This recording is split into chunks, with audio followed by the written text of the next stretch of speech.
Voici une petite vidéo en lien avec WooCommerce sur comment configurer les configurations de base. Donc, je suis présentement sur le dashboard. Vous devriez voir ici WooCommerce. Vous avez Settings, donc vous cliquez dessus. Ça vous apporte ici. Donc, à ce moment-là, vous êtes dans Général. Vous faites marquer l'adresse de votre résidence ou de votre commerce. Donc, vous marquez celle qui est nécessaire et vous marquez au moins le pays et la province dans lesquelles que vous êtes. Le code postal.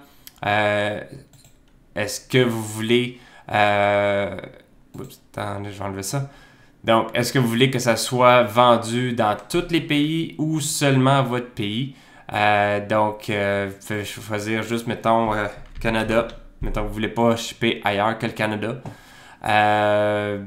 Vendre, excusez. Ici, c'est pour vendre, mais ici, c'est pour livrer. Donc, ship to specific. Mettons Canada encore. Donc, vous pouvez vendre et envoyer seulement au Canada. Vous pouvez sélectionner plusieurs autres si vous avez besoin. Donc, on se base sur l'adresse pour le consommateur. C'est fatigant ça? Donc, vas-y, bon.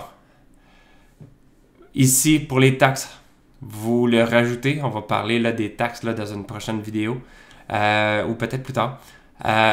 Est-ce que vous êtes prêt à offrir des coupons rabais? Si c'est possible, est-ce que vous voulez qu'il y ait plusieurs types de coupons en même temps ou non? Donc, moi, je le laisse à off. Pour la currency, il ne faut pas oublier de mettre le bon dollar, donc Canadian dollar. La position, est-ce que vous voulez que le signe de dollar soit à gauche ou à droite? Donc, à droite avec un espace. Le thousand séparateur, virgule. Le décimal séparateur, le point. Et deux nombres en arrière de la décimale. Vous sauvegardez. Là, je n'ai pas mis l'adresse, là, mais vous comprenez le principe. Les produits, est-ce que vous pouvez mettre en kilos, en grammes, en livres, en onces, dépendant, en centimètres. Fait que c'est... Regardez un peu ici, là, si vous vendez des produits, qu'est-ce qui pourrait être le plus intéressant. Quand une personne rajoute un produit, est-ce que vous voulez qu'il soit redirigé directement dans le panier ou vous voulez qu'il reste sur la page? Donc, ce qu'on peut faire, c'est qu'on peut le mettre redirect to the cart. Donc, dès qu'il va rajouter le produit au panier, il va se retrouver au panier également pour être capable de pouvoir faire la transaction. Ensuite, les taxes. Ici, là, il va falloir marquer les différentes taxes. Donc, est-ce que le prix est-ce que les taxes sont inclus dans le prix? Donc, non. Si, en tout cas, dans le cas ici au Québec, est-ce que les taxes sont calculées selon l'adresse? Oui. Shipping tax class, vous le marquez selon l'item. Est-ce que vous voulez arrondir? Donc, selon chaque ligne, vous n'avez pas nécessairement besoin. Display price in the shop, excluding tax encore. On veut tout le temps que ça soit, comme on est habitué ici, là, sans les taxes. Donc, on sauvegarde. En fait, je n'avais rien changé, je crois. Shipping, si vous avez besoin de shipping, regardez ici, il va falloir ajouter un shipping jaune. Je ne vais pas le faire dans cette vidéo-ci. Je vais le faire dans une prochaine vidéo. Comme ça, ceux qui ont besoin de faire ça vont avoir une vidéo spécifique. Les paiements, je vais rajouter... En fait, il y a la possibilité de mettre PayPal, mais dans une prochaine vidéo, je vais vous montrer comment faire pour rajouter une vidéo. Pas une vidéo, mais Stripe. Le module Stripe, le plugin Stripe.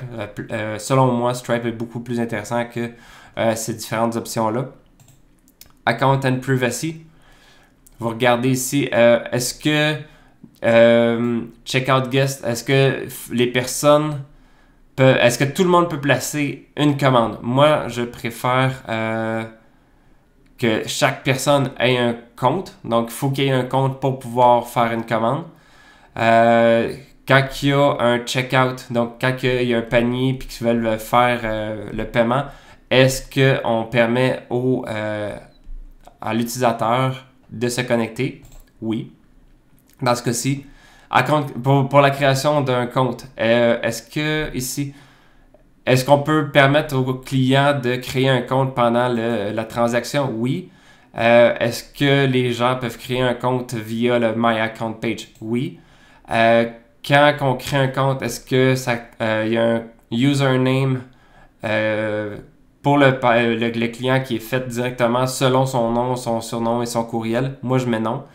Quand on crée un compte, est-ce qu'il y a un password qui est créé automatiquement?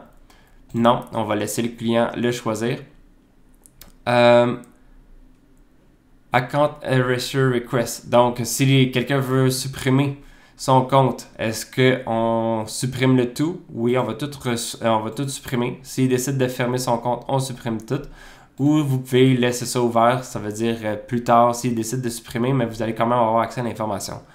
Même affaire pour les informations personnelles, est-ce qu'on les remove? On les enlève. Donc, vous pouvez regarder ici s'il y a certaines... Ça, si vous voulez, vous pouvez peut-être au moins le traduire en français, si ça vous intéresse. Et après ça, ici, personnel, les informations, la rétention d'informations personnelles, est-ce qu'on a besoin que ce soit pour ça c'est pour un compte inactif, pour des commandes qui sont en attente, des commandes qui n'ont pas réussi, des commandes annulées, puis des commandes complètes. Donc, vous pouvez choisir la quantité si vous voulez. Si vous mettez NA ou 0 ou que vous mettez quelque chose ici, ben là, à ce moment-là, ils vont le calculer. Donc, inactive account, moi je vais mettre quand même 9 mois. On sauvegarde. Email. Là, ici, en fait, c'est pour déterminer qui reçoit. Fait qu'une nouvelle commande, on reçoit un courriel. Une commande cancellée, on reçoit un courriel. C'est fatigant, ça. Une commande qui n'a pas fonctionné, on reçoit un courriel. Une commande qui est en attente, on l'envoie au client. Une commande qui est en processus, on envoie au courriel. Commande complétée. Fait que vous voyez, là, vous pouvez lire tout ça ici. Il y a des courriels et vous pouvez, si vous cliquez sur un, vous allez pouvoir le modifier si ça vous tente. De quel courriel que c'est envoyé. Donc, vous marquez le nom, le courriel. Et si vous voulez, moi, j'enlève cette partie-là ici. Fait que là, il va juste avoir le site, le nom du site. Et si vous voulez mettre des couleurs. Ça, c'est sauvegardé. Intégration, ça, c'est si vous voulez mettre d'autres intégrations à WooCommerce. Il n'y en a pas beaucoup à ce moment-ci, il y a juste celle-là, mais quand il va y avoir d'autres plugins WooCommerce qui vont se rajouter, vous allez en avoir d'autres. Et avancer, probablement que vous n'en aurez pas besoin de tant que ça, mais vous pouvez venir voir, juste prendre le temps de lire et voir si vous voulez changer certaines affaires par rapport à ce qui est marqué là. Donc, en gros, c'est ce qu'il faut pour ce qui est de la configuration des settings de WooCommerce. Donc, après ça, on va pouvoir regarder les autres vidéos pour avoir un petit peu plus de mise en place pour WooCommerce. Bonne journée!